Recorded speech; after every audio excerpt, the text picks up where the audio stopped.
It's 6:30 on Thursday night. I'm Aidan Houston, which means it's time for The Breakdown.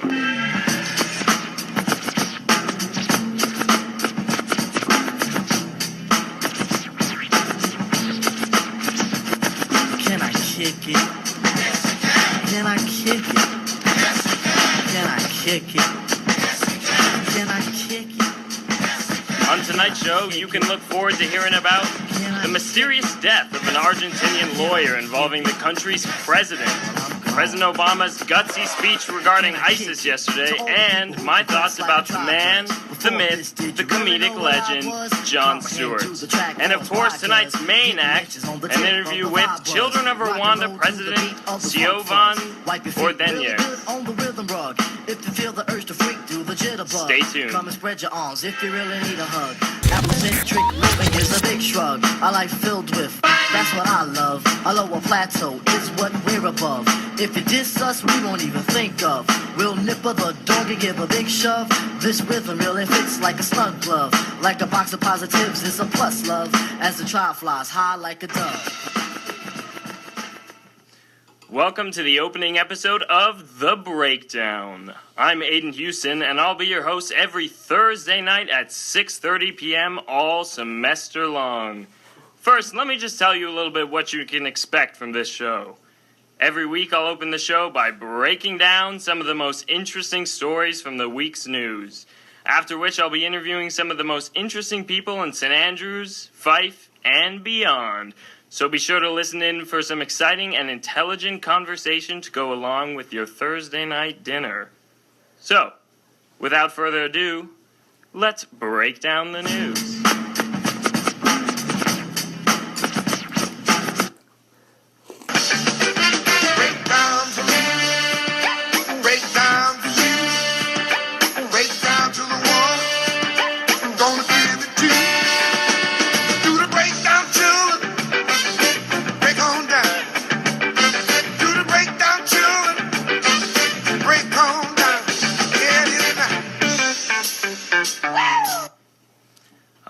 Thanks for listening, guys.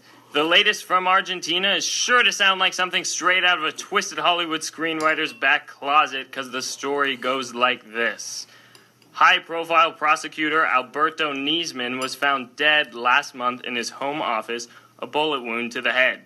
Niesman was killed on the eve of his presentation to Argentinian Congress of the results of his long-time investigation into the 1994 bombing of a Jewish center in which over 80 Jews were killed. Niesman's death was quickly investigated by government officials who immediately deemed it a suicide, but when private investigators took on the case and looked through the work, they found a draft for the arrest of Argentina President Cristina Fernandez. Other evidence that was never mentioned by the government report includes the lack of any gunpowder on Niesman's hands, plus a wide-open back door at the crime scene with an unidentified footprint nearby. So basically the story goes like this. Niesman's investigating the 1994 bombing of this Jewish center. He thinks that it's Iran that's behind the whole thing, Iranian officials. Now, in modern times, President Cristina Fernandez is trying to set up a deal with oil for Iran. So Niesman is trying to get to the bottom of this Iran crisis. He's trying to convict Iran. And obviously, Cristina Fernandez and her government doesn't want that to happen. So all this scandal is opening up that since he was shot on the night before he was going to have his presentation, everybody's saying it's Cristina Fernandez and her government. To me, that's pretty crazy. I don't know. That seems pretty insane.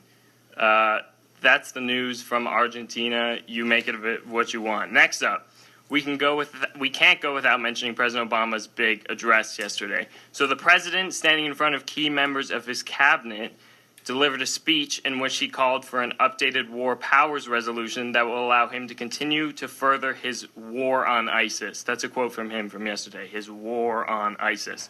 In the past, Obama has authorized airstrikes in Syria and Iraq based on power given to the presidency in the Authorization for Use of Military Force Act. That's the AUMF It was passed in 2001 after the 9/11 attacks. Obama has faced major criticism for using the AUMF because he was very adamant that it be repealed during his time as a senator and as a first-term president. His call for new legislation with his signature on it would save him from that criticism as well as expand his powers, because many Americans fear that this will only cause large-scale war in the Middle East, despite the president's claims otherwise. He's been saying that these things that he's calling for, this expanded War Powers Resolution Act, is not going to affect things, that they're not going to put boots on the ground in Iraq and Syria. So this is a weird issue because it has mixed feelings coming from both Republicans and from Democrats, which is an unusual thing in the States for all you listeners out there from America. Republicans, of course, are usually more gung-ho about the whole thing. Let's go out there and let's attack ISIS, and, if we need to put boots on the ground, let's do it. Democrats are usually a little bit more cautious. They don't think we should necessarily get involved in the Middle East. But the thing is, Democrats want to support President Obama. Republicans don't. So you have some Republicans who are focusing on their ideological interests and saying, let's support President Obama and let's pass this War Powers Act. Some Republicans are saying, no, the politics are more important. We don't want President Obama to pass things because he's a Democrat. So they're saying, we're not supporting him. Democrats are saying, let's support President Obama. He wants to go to war. Let's do this. Some Democrats are saying, no, I don't care what President Obama says. We have to not get involved in the Middle East. So this is a weird two-camp, bicameral thing going on here. And then, briefly, of course, I want to talk about my man Jon Stewart. For those of you who don't know, Jon Stewart hosts the American comedy, political satire TV show called The Daily Show. This week, he announced his retirement. He'll be out of the seat he's held for so long later this year. And as my friends will tell you, I love Jon Stewart. He's honest, he's frank, he's intelligent, but most of all, he is hilarious. Let it be known that his political bias is extreme. I admit that. But he's never going to give you the thing he's never going to give you the thing straight without his opinion along with it. But, he's smart about it, which I like about him. And he brings intelligent conversation to the table, which doesn't often happen in news. Hopefully it happens on this show, but you'll have to keep listening to find out. He is so funny, Jon Stewart. He's hilarious. He makes serious issues things you can laugh out loud about. Plus, he brought us Stephen Colbert. And Stephen Colbert is probably my favorite political TV personality of all time. Yeah, that's accurate. Of all time. Stephen Colbert.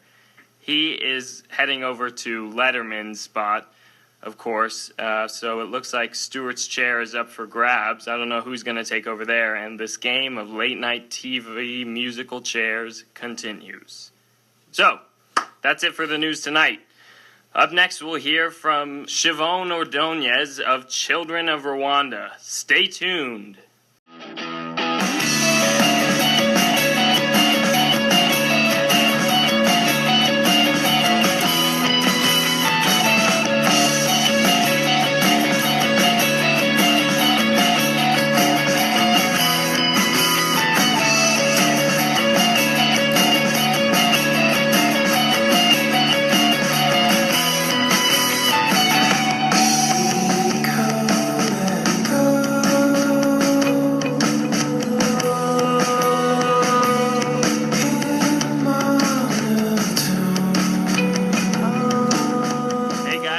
To the breakdown, and that's Paper House Cairo. That's a local band from Washington, D.C. I found them from some time I spent with NPR, actually. It's just a local band on the show All Songs Considered. Good show. Tune into it now and then. So, now to our main event. In April of last year, Rwanda commemorated those who lost their lives in the infamous genocide 20 years ago.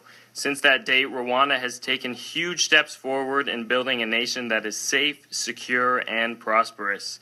However, there's still a huge poverty problem in Rwanda today. Children of Rwanda is a new charity based in Dundee that is committed to fighting that problem. Here with me today is the president of the St. Andrews branch, a current student at our university, a second year, Siobhan Ordonez. Siobhan, welcome to the show. Hello, thank you for having me. You know, if at any time any of you listeners want to ask a question of our guest or just give a shout out to the show at all, just tune into the buzz box. I've got it right here in front of me, and I can ask for you.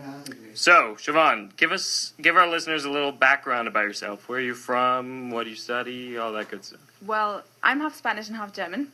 For the last 5 years before going to St. Andrews, I lived in Dubai with my family. I'm a maths and economics student, and I'm in my second year. Maths and economics, that's not my specialty. In fact, my senior year of high school, I dropped all math, so you're much more intelligent than I assume. Anyway, so what's the backstory behind the Children of Rwanda, the charity that you're president of? Well, my friend Robbie Macmillan, he goes to Dundee, and he visited Rwanda and did some volunteering projects for about 2 months.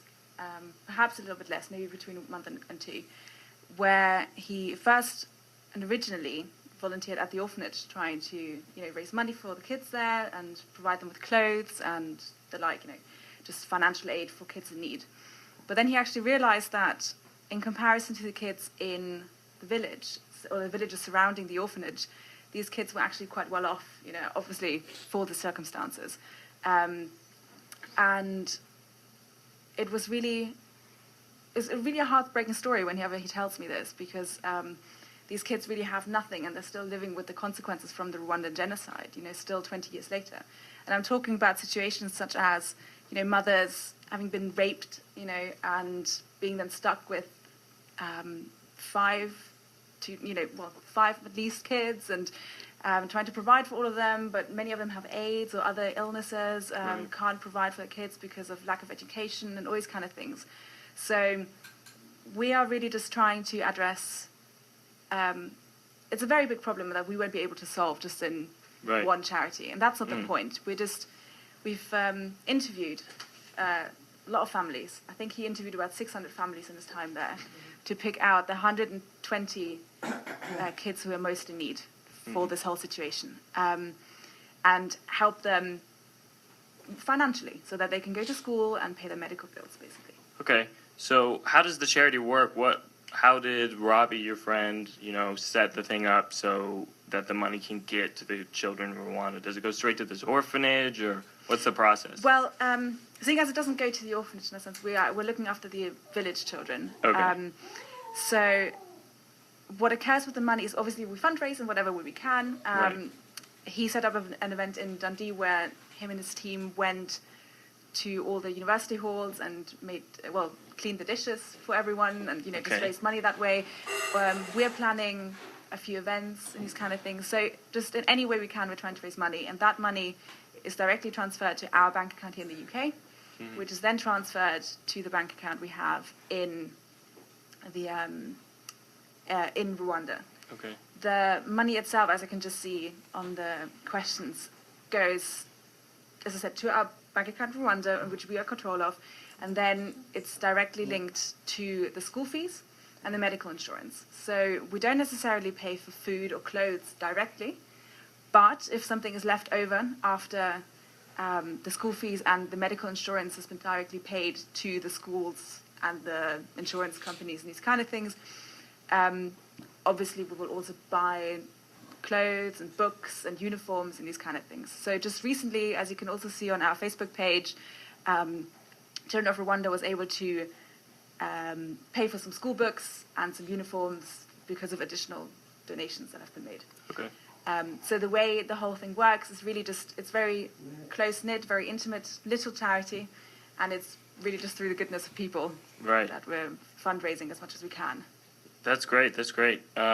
So talking more broadly about Rwanda in general, what can you say about the future of Rwanda? What does it look like, and what can we do to get them there? Well, Rwanda has been on a comparatively good route for stabilization in comparison to a lot of different sub-Saharan African countries. I mean, it is above the average with regards to school enrollment since 2012. I mean, 134% has 134% growth in school education. Wow. In terms of enrollment and these kind of things, and then it's all on par basically. It's all on course through education, and it has been doing relatively well in that regard. However, GDP is still just 7 billion basically, population of around 11 million. It's still reported that about 45% of people live on the poverty line. This is the national poverty line, so it's pretty bad. Mm-hmm. And this is it's well above the average of the sub-Saharan region. So, especially, for example, with the gross national income, Rwanda isn't doing it well at all. They're far below the average of sub-Saharan Africa, which says quite a lot. So, it's about establishing a routine and a tradition of getting both boys and girls into school, at least finishing primary school and hopefully even finishing secondary school. It's very important that also girls get the opportunity to do so, and that girls are educated and so that they can grow and teach their children and teach their community, because studies have found that if we educate women, they are more likely to carry on and spread their knowledge. Okay. So I'm just seeing some people quite desperate saying how we can donate. You can donate on childrenofrwanda.org. There's a donation page. You can also contact any of the Children of Rwanda St. Andrews staff. So we have a Facebook page. Everyone's on there. I myself, and my Facebook name is Siobhan Isabel Frail Ordonez. So if you want to contact me about donations, you can do so. We are society. We're just becoming affiliated, so you can always just come up to us. Email me under sifo@standrews.ac.uk, and we can get the donations directly transferred. Okay, thanks. And thanks for the enthusiasm from our listeners. So would you say that the Children of Rwanda focuses mostly on the education system to get children in poverty out of poverty through education? Would you say that the key to alleviating poverty is education, or is there another form that we can alleviate poverty, even globally, not just in Rwanda? I think definitely that education is a key factor. Okay. It is, of course, also one of the most difficult aspects of it. Right. Providing education is difficult, free or not free, for many countries in the world. And so it's the government's role, really, to protect their citizens by providing these kind of things, especially when they are in such an unstable situation. So, of course, what Children of Rwanda provides, as I said, is the health insurance and school fees. Mm-hmm. So it is directly, one is linked to the other. Of course, if you're sick and if you're ill and if your mother is dying and you have to look after her and these kind of things, then you can't go to school and one feeds the other. Or the other way around, of course. And we don't only provide the health insurance fees for the kids themselves, but for the entire family. So if they have 7 siblings, we will provide the medical insurance fees for all of the siblings and the parents. Okay, well, thank you very much for your information. And you've already told our listeners how they can get involved, but thank you very much for being with us and for the wonderful work that you do. Thank you very much. So, make sure to everyone listening to go check out the Children of Rwanda on Facebook and also at childrenofrwanda.org so you can donate and support this wonderful cause. That's it for tonight's breakdown. Don't forget to tune in next Thursday at 6:30 p.m. And this last song, I think, is for all of you Valentiners out there in case I don't see you on Saturday. And this has been The Breakdown. Good night, St. Andrews. We get it almost every night. And when that moon gets so big and bright, it's a supernatural delight. Everybody was dancing in the moonlight.